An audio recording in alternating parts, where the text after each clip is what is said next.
Hello मैत्रिणींनो, कसे आहात सगळे? मी मेघा तुम्हा सर्वांचे एका नवीन व्लॉगमध्ये खूप मनापासून स्वागत करते। तर सर्वप्रथम आधीच्या व्हिडिओला तुम्ही सगळ्यांनी खूप छान प्रतिसाद दिला, खूप चांगले कमेंट्स केले, त्याबद्दल मनपूर्वक धन्यवाद। आणि त्याच कमेंटमध्ये एका ताईंनी मला रिक्वेस्ट केलेली की ह्या ज्या काही बरण्या आहेत, ह्या ज्या काही वस्तू आहेत, ह्या मी कशा सेट करते हे पण नक्की दाखवा। तर धन्यवाद ताई, तुम्ही चांगलं सजेशन दिल्याबद्दल। माझ्यासाठी सुद्धा एक वेगळाच उत्साह असतो जेव्हा तुम्ही सगळे सांगतात की हे दाखवा ते दाखवा। आवडतं मला या सगळ्या गोष्टी। तर चला बघूया मी कोणत्या बरणीमध्ये काय काय ठेवते, कसं सगळं सेट करते। काय असतं, आपण मार्केटमधनं बरणी आणा किंवा कोणतेही जार्स आणा, ऑनलाईन मागवा, त्या बरण्यांवरती एक विशिष्ट केमिकलचा थर असतो त्यांना चकाकी येण्यासाठी। तर ते काढण्यासाठी आपल्याला त्या बरण्या धुवाव्या लागतात, कारण त्याच्यात आपण डायरेक्ट पदार्थ कोणतेही भरू नाही शकत। त्यामुळे मी जास्त काही साबण वगैरे नाही लावत बसले। आपला जो लिक्विड डिश सोप असतो त्याने या सगळ्या बरण्यांवरती एक एक हात मारलेला आहे आणि सगळ्या बरण्या मी स्वच्छ धुतल्यात आणि आता मी या वाळायला ठेवते, कारण पुसण्यापेक्षा वाळत ठेवलं की पटकन त्या सुकून पण जातात। पूर्वी माझी आई चटई टाकायची आणि त्याच्यावर अशी भांडी पालती घालून ठेवायची, पण माझी जी हाऊस हेल्प आहे ही या सगळ्या बाल्कन्या रोजच्या रोज धुवून पुसून घेते। त्यामुळे मी काही चटई वगैरे टाकत नाही बसले आणि या अशा थोडा वेळ अशा उपडी केल्या आणि त्याच्यानंतर सरळ करून त्या सुकायला ठेवल्या। तर आता पहा, आपण ज्या मी या बरण्या तुम्हाला दाखवलेल्या त्याच्यात मी काय काय भरते। तर पहिल्या बरणीमध्ये मी मीठ भरून ठेवलेलं आहे, दुसऱ्या बरणीमध्ये मी लोणचं भरत आहे आणि तिसऱ्या बरणीमध्ये मात्र मी तूप घालत आहे, कारण हे मी माझ्या डायनिंग सेटवर ठेवणार आहे, कारण डायनिंग टेबलवर ठेवणार आहे, कारण जेवताना आपल्याला लोणचं तूप लागतंच। त्यामुळे सारखं उठण्यापेक्षा किचनच्या वस्तू किचनमध्ये असावेत, मी जेवणासाठी लागणाऱ्या वस्तू डायनिंगवर असावेत असं माझं मत आहे। म्हणून हे सगळं मी आता या डायनिंगवरती छान सजवून ठेवते। त्यापूर्वी डायनिंग पहिला सगळं स्वच्छ धुवून पुसून घेतला, कारण काय होतं, थोडी थोडी धूळ बसलेली असते त्याच्यावर। आणि मी ना CST वरनं या डायनिंग मॅट्स आणल्या होत्या, खूप मला स्वस्त भेटल्या होत्या। मोस्टली मी शॉपिंग ही ऑफलाईनच प्रेफर करते ऑनलाईनपेक्षा, कारण फक्त फिरावं लागतं पण आपल्याला आपल्या पाहिजे तशा वस्तू आरामात मिळतात। तर हे असं मी सुंदरपैकी सेट करून ठेवते। आणि हे जे मी तुम्हाला दाखवलं होतं ना, मी तुम्हाला म्हणालेले की मी याच्यामध्ये स्पून नाही ठेवणार, तर मी असे मनी प्लांटचे कटिंग्स, माझ्याकडे खूप आहेत मनी प्लांट्स, तर थोडेसे कटिंग्स करून मी असं हे डेकोरेट केलेलं आहे। तर बघा छान वाटतोय की नाही एकंदर डायनिंग टेबल माझा। ॲक्च्युली डायनिंग रनर आणायचे आहेत, पण बघू आता कसं जसं वेळ मिळेल तसं CSTला जाऊन ते मी परचेस करणार आहे, ऑनलाईन खूप महाग आहेत। तर हे असं डायनिंगचं केल्यानंतर आता मी या ज्या छोट्या छोट्या बरण्या आहेत, या बरण्यांमध्ये आपले जे नेहमीचे गरम मसाले असतात, आपण नॉर्मल बरणीमध्ये ठेवलं ना की त्याचा वास निघून जातो। म्हणून मी काय केलंय, या ज्या लॉकच्या एअरटाईट छोटे कंटेनर तुम्हाला मी दाखवलेले, त्याच्यामध्ये मी हे असे सगळे काय म्हणतात त्याला गरम मसाले मी भरून ठेवलेत। आणि बघा किती छान दिसतात टायनी जार्स। मला हे जार्स खूप आवडले। मला सगळे म्हणतात एवढे काचेच्या वस्तू आणते, तुला हाताळायला भीती नाही का वाटत? पण सवय तर कधी ना कधीतरी करावी लागणारच आहे ना। प्लास्टिक खराब होतं, मला नाही आवडत प्लास्टिक, त्यामुळे मी सगळं प्लास्टिक काढून टाकलंय आणि हे काचेचे जार्सच घेतलेले आहेत। तर या सेकंड रॅकमध्ये मी माझे जे ओट्सला लागणारे सीड्स आहेत हे ठेवलेले आहेत आणि खालच्या रॅकमध्ये मी सगळे ड्रायफ्रुट्स ठेवलेले आहेत, कारण ओट्सची स्मूदी करताना हे ड्रायफ्रुट्स त्याच्यात टाकायला लागतात। वरती माझा हात नाही पोचत आणि रोज सकाळी सकाळी टेबल उचला, टेबलवरती चढा, इतकं नाही शक्य होत, त्यामुळे हे असं छान दिसतंय।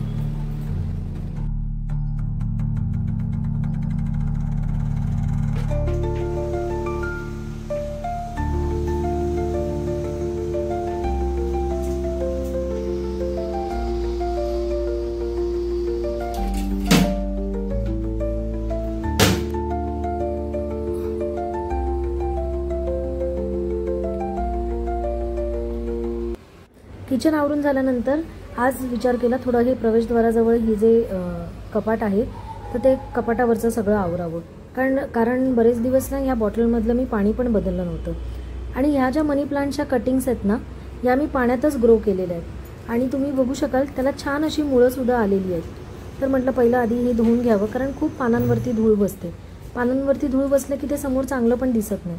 हे बघा, हे सगळं पाण्यातनंच ग्रो झालेले कटिंग्स आहेत। छोट्या छोट्या कटिंग्स होत्या, आता खूप त्याला बघा किती छान मुळं आलेली आहेत। तर असं मी इकडचं सगळं पहिलं साफ करून घेतलं आणि ह्या ज्या गजांतलक्ष्मी आहेत ना, ह्या पण मला थोड्या उजळवायच्या होत्या कारण खूप काळ्या पडल्या होत्या वातावरणामुळे. तर मी असं छान भैया पावडर यूज करते मी तांबा पितळेची भांडी धुवायला. आणि बघा किती छान दिसत आहेत की नाही ही गजांतलक्ष्मी. आणि इथे कायम मी पाण्याने भरलेली बॉटल आणि त्याच्यात हे मनी प्लांट्स मी ठेवत असते. कारण असं म्हणतात प्रवेशद्वार जितका आकर्षक तितकी घरात सकारात्मक ऊर्जा येते आणि आपल्याला सुद्धा पाहिल्या छान वाटतं.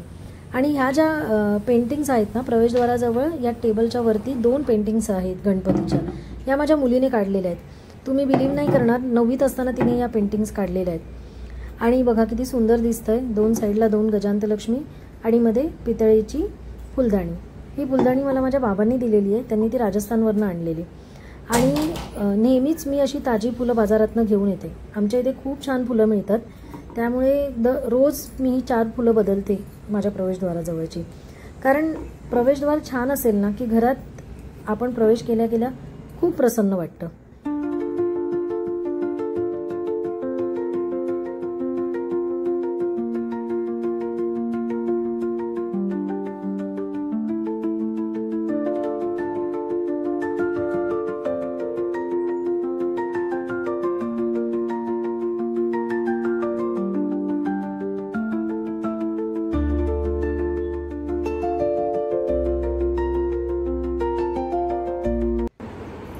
आज व्हिडिओच्या शेवटी तुमच्याशी बोलायला सुरुवात केली आहे कारण साधा सोपा आणि सिंपल असा ब्लॉग होता आजचा. ज्या मी डीमार्टमधनं स्टोरेज जार्स आणलेले त्याच्यामध्ये मी काय काय वस्तू भरून ठेवल्या तेच तुम्हाला दाखवलं. ते कसं अरेंज केलं ट्रॉलीमध्ये, कॅबिनेट्समध्ये, बस तेवढाच एक व्हिडिओ होता. फारसं असं काही क्रिएटिव्ह नव्हतं. आणि हां, माझ्या प्रवेशद्वाराजवळ जे मी नेहमीच डेकोरेशन असतं माझं, डेकोरेशन इन द सेन्स तुम्ही आता व्हिडिओसाठी हे केलं आहे असं नाही आहे, पण तुम्ही केव्हाही माझ्या घरी आलात, केव्हाही माझं व्हिडिओमध्ये जर तुम्ही आधीच्या व्हिडिओतही पाहिलं असेल तर हे कायम असतं. एवढंच आहे की ते गजांतलक्ष्मी आणि ते जे आहे ते प्युअर पितळेचं आहे फुलदाणी. तर ती मात्र थोडीशी घासली नव्हती. तर म्हटलं आज हे सगळं स्वच्छ करते तर तुमच्यासोबत शेअर करावं की माझ्या प्रवेशद्वाराजवळ मी काय काय ठेवते ते. आणि अजून एक तुम्हाला एक गोष्ट सांगायची आहे. ॲक्च्युली एक DIY करते मी. हे ना असे माझ्याकडे हे आहेत प्लाय आहेत, MDFचे प्लाय.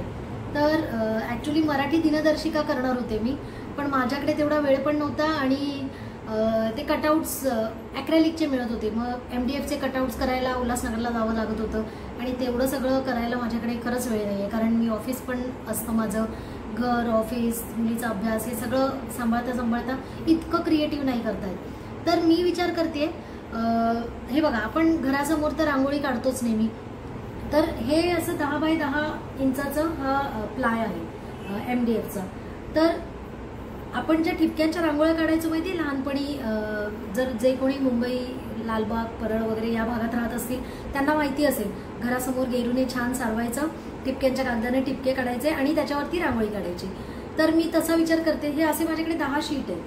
तर ते खरं असे कलर केलेले आहेत, पण त्याच्या बॅकग्राऊंडला ना प्लेन आहे. तर मी विचार करते की टेराकोटा चा हात मारावा, टेराकोटा पेंट येतो ना त्याचा हात मारावा आणि त्याच्यावर ह्या अशा प्रकारची, तुम्हाला दिसत असेल बघा मी थोडंसं काढलंय हे बघा, पण ते झाले का माहितीये का, हे इकडे एक लाईन माझी जास्त झाली होती टिपक्यांची, त्याच्यामुळे इकडे हां ही लाईन जास्त झाली होती टिपक्यांची, त्याच्यामुळे हा चौकोन जो इथे हवा होता तो इथे आलाय माझ्याकडनं चुकीन, सॉरी इकडे जो हवा होता तो इथे आलाय, त्यामुळे हे चुकीचं झालं.